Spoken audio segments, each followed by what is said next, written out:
Assalamualaikum warahmatullahi wabarakatuh. Kembali lagi di channel Pamotovlog. Halo guys, di video kali ini gue akan membahas sedikit tentang super kips dan supercharger yang ada di mesin motor Kawasaki. Tapi sebelum masuk ke video, untuk teman-teman yang belum subscribe, silahkan klik tombol subscribe dan juga like video ini jika menurut kalian video ini berguna atau bermanfaat bagi teman-teman. Mungkin masih banyak penggemar otomotif yang belum jelas tentang teknologi super kips pada Kawasaki Ninja 2 tak. Nah, super kips atau Kawasaki Intelligent Power Valve System adalah sistem gas buang yang dikembangkan oleh Kawasaki.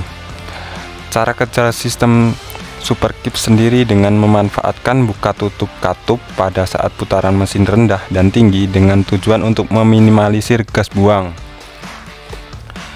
Nah, katup super kips yang ada pada Kawasaki Ninja 2 tak akan terbuka ketika putaran mesin di atas 7000 rpm. Sedangkan ketika putaran mesin di bawah 7000 rpm, katup ini akan tetap tertutup. Jadi, gigi penggerak mekanis akan menggerakkan mekanisme kips di 7000 rpm dan menyuntikkan udara segar ke ruang bakar. Otomatis performa akan meningkat drastis. Oleh karena itu, ada istilah jambakan setan. Saat mekanisme kips berjalan, dikarenakan tarikan mesin akan semakin menggila di rpm 7000 sampai 10000 rpm lah. Teknologi kips ini hanya diterapkan di motor Kawasaki 2 tak. Kinerja super kips adalah untuk menghindari campuran bahan bakar dan udara yang masuk ke ruang bakar dalam bentuk emisi terbuang sia-sia atau tenaga yang terbuang sia-sia lah. Selain itu, efek yang dirasakan dari teknologi super kips adalah power motor semakin ganas saat putaran mesin di atas 7000 rpm dan hemat bahan bakar karena hanya aktif di rpm tinggi dan menutup di rpm rendah.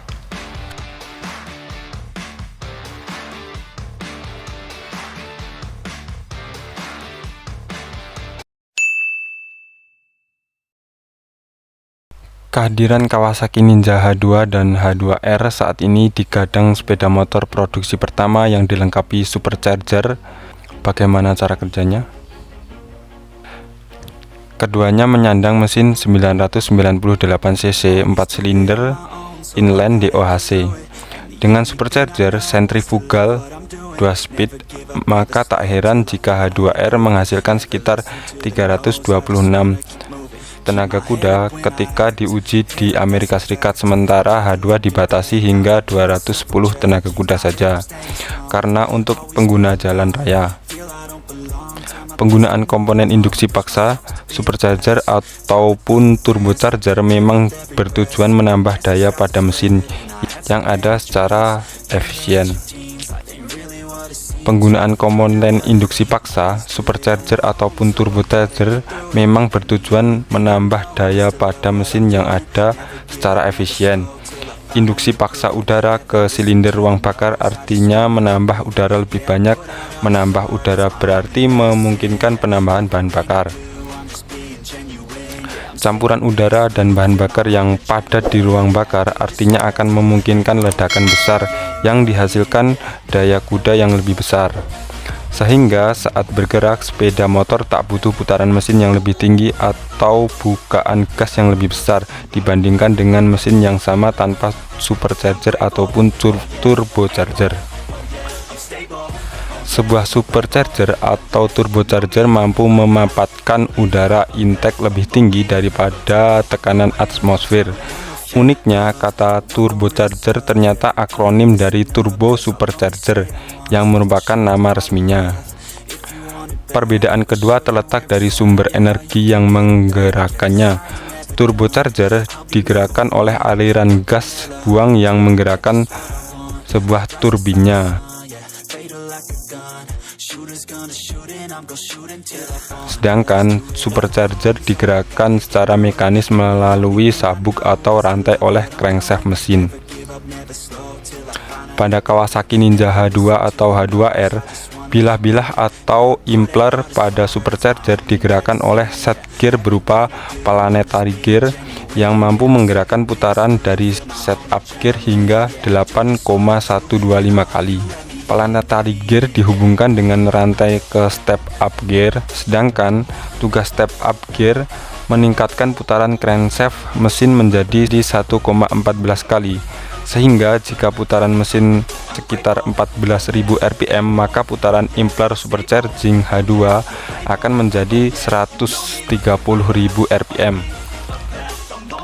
Kawasaki sendiri menyebut turbin bisa berputar sampai 130 rpm dan mampu memompa udara sampai 200 liter per detik. Maka gak heran kalau Ninja H2R ini bisa mencapai 310 daya kuda atau 14.000 rpm dengan torsi maksimal 156 Nm atau 12.500 rpm. Memang motor istimewa ini sob. Oke guys, mungkin segitu dulu informasi mengenai Super Kips dan juga supercharger. Jika teman-teman menyukai video ini, silahkan klik tombol like dan juga subscribe untuk membantu channel ini untuk lebih berkembang lagi ke depannya. Dan kalau kalian tidak suka atau tidak memberi manfaat bagi teman-teman, silahkan skip video ini. Mungkin segitu dulu informasi kali ini, kurang lebihnya saya mohon maaf. Wassalamualaikum warahmatullahi wabarakatuh. Salam satu aspal, mantap.